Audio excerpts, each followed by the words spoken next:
Oi, pessoal, tudo bem? Pessoal, queria falar um pouquinho sobre algo que eu considero muito importante na minha vida, que é ouvir a minha intuição. Então, a intuição, né, tem vários conceitos, enfim, até filosóficos, religiosos, espiritualistas, enfim. Mas é aquela voz da nossa alma, né? A nossa voz do nosso coração, nosso eu interior, nosso eu divino, como vocês preferem chamar. Mas é quando eu consigo escutar, né, e tomar decisões a partir do meu eu e não focado no meu mental e no meu racional, né? Que aí eu acabo tomando às vezes decisões a partir de condicionamentos sociais, de crenças, de traumas, né? E muito do que os outros esperam, né? Que eu queira e como eu haja, né? Para o mundo exterior. E não honrando, às vezes, o meu sentir. Às vezes, nem sabendo o que realmente eu quero, né? Às vezes, a gente anda tanto no automático que a gente não consegue perceber e nem saber o que realmente a gente quer para nós mesmos, né? E eu decidi, né, a partir disso, eu já tinha sentido há algum tempo, mas não estava me sentindo pronta ainda a gravar um vídeo sobre a situação de vida que eu mais ouvi a minha intuição, que foi durante a tragédia da Boate Kiss. Para quem já me conhece há mais tempo sabe, né, que eu perdi a minha amiga que dividia apartamento comigo, a minha amiga Letícia. E, enfim, era para eu ir, agora eu vou contar, né? E acabei não indo, né? Por ouvir minha intuição. É algo muito dolorido, né? Já fazem 10 anos, né? Esse ano fizeram 10 anos. Mas eu senti que tava no momento de partilhar, né? Para dizer o quanto é importante e às vezes pode ser decisivo, né? Para nossa vida, ouvir a nossa intuição.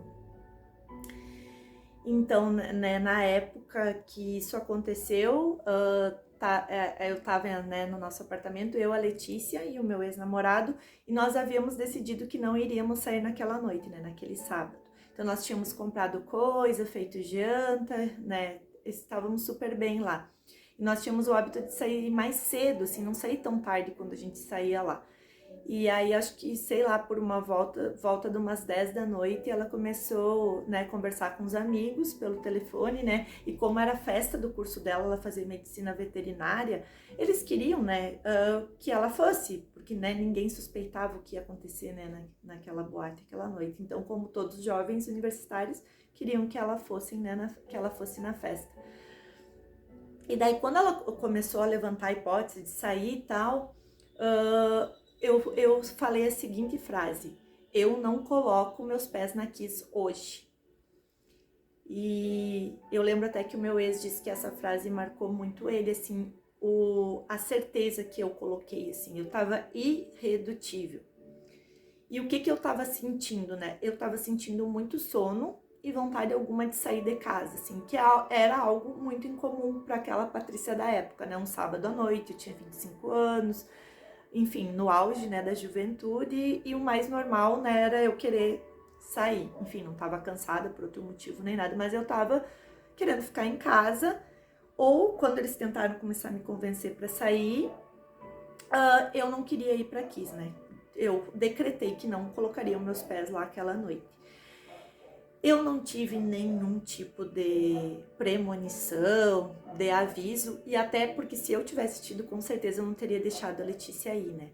Mas eu sabia que eu não devia ir naquele lugar e eu ouvi a minha intuição, né? Eu não sei se eu tivesse ido, se eu teria falecido, mas com certeza um grande trauma maior do que já foi, eu teria passado, né? Teria visto coisas, enfim, talvez teria conseguido sair e ela não. Então, enfim, né? Eu ouvi a minha intuição e acabei não indo. E tentei convencer ela a não ir, aí no outro bar que eu acabei indo, né? Com o meu ex. E a gente saiu muito tarde de casa, eu acho que já era quase 1 da manhã, eu não lembro exatamente, porque como o trauma foi muito grande, muitas informações, assim, específicas acabaram, né, passando. Mas a gente largou, dividiu o mesmo táxi que ela, e largou ela, acho que já era quase 1 da manhã, porque ela tinha uma fila enorme para entrar na Kiss, que Kiss era o lugar que bombava, né, na época lá. E, enfim, ela entrou, né, e logo após que ela entrou, muito pouco tempo depois já começou o incêndio. E nós fomos para o outro bar, e aí quando voltamos 4 e pouco, o taxista nos contou, né, o que havia acontecido. Eu lembro que eu liguei para ela, ela não atendeu, aí eu fiquei nervosa, assim, larguei o meu celular, mas o taxista tinha nos dito que umas, sei lá, 3, 4 pessoas haviam morrido. E aí eu deixei meu celular, né, no táxi, assim, e aí até ele voltou e devolveu, né, o que foi muito bom, porque foi toda a comunicação com a família dela, que não era de Santa Maria, com as pessoas que queriam saber se eu tava bem no outro dia, né, então que bom, né, que essa pessoa devolveu o meu celular. Enfim, e aí não vou entrar, né, mas eu só fui saber que a Letícia havia falecido no outro dia, às 2 da tarde, porque ela foi um dos últimos, né, ela tava no banheiro, e aí o coordenador do curso dela que acabou fazendo o reconhecimento, né, deles, dela e dos outros alunos da medicina veterinária. Esse episódio com certeza, assim, fez eu ver a vida de uma maneira muito diferente, assim. Eu já tinha um olhar muito otimista sobre as coisas, sempre fui uma pessoa muito alegre, assim, desde criança. Mas tu vê alguém, né, que é jovem ali, tinha 26 anos, partindo de uma forma brutal. Não só ela, né? Ela e todas as outras pessoas que faleceram nessa noite, né? Os outros jovens, faz tu mudar muito a percepção da tua vida, né?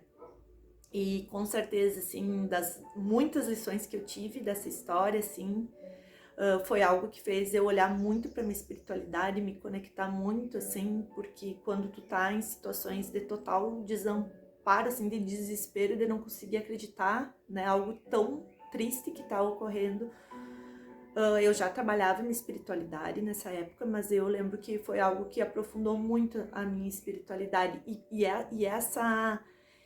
essa conexão comigo mesma, assim, de me ouvir, sabe? Porque às vezes no dia a dia a nossa intuição é muito sutil, mas ela vai nos conduzindo para caminhos melhores para nós, né? Às vezes externamente esses caminhos podem parecer que não são bons aos olhos dos outros, né? Mas eles trazem verdade para nós, fazem a gente agir com o nosso coração.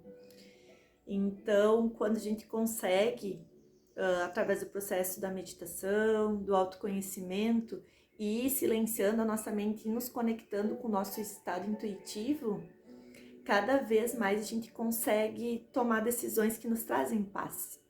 Naquele instante elas podem nos trazer dor, né? Mas elas não nos trazem dúvida, né? Às vezes é um sofrimento menor que a gente tem a partir daquela tomada de decisão para evitar dores maiores depois. Então não significa que tu não vai sentir dor, nem raiva, nem tristeza, mas que tu vai tomar decisões assertivas, que nessa noite, né, no caso, poupou minha vida, né? Mas, né, tá no pequeno, tá no sutil, tá nas decisões do dia a dia, que a gente vai, muitas vezes, se desonrando e acumulando dor, e acumulando frustração, e agradando aos outros e não nos agradando, e acumulando, né, essas cargas que acabam dificultando ainda mais a nossa vida, né? A vida aqui na Terra é uma vida muito difícil, cheia de desafios, de dor, né? Mas quanto mais conectado a gente tá com a nossa essência, né? Mais fácil e mais digna, né, a vida vai ficando. Porque às vezes a gente pode desagradar os outros, mas vai estar honrando a nós. E às vezes a nossa intuição tá falando para a gente largar o emprego, finalizar um relacionamento, mas às vezes ela pode estar salvando a nossa vida, como foi, né, comigo nesse dia da Kiss. Ai, consegui falar sem chorar, assim. Já tinha gravado uma vez e não tinha ficado bom. Tinha me emocionado muito. Então é isso, pessoal. É sobre isso. Seguir a nossa intuição e que né, por mais difícil que seja nos dias de hoje, tentar nos conectar e fazer com que o nosso coração e a nossa alma sejam nossos guias. A mensagem é sobre isso.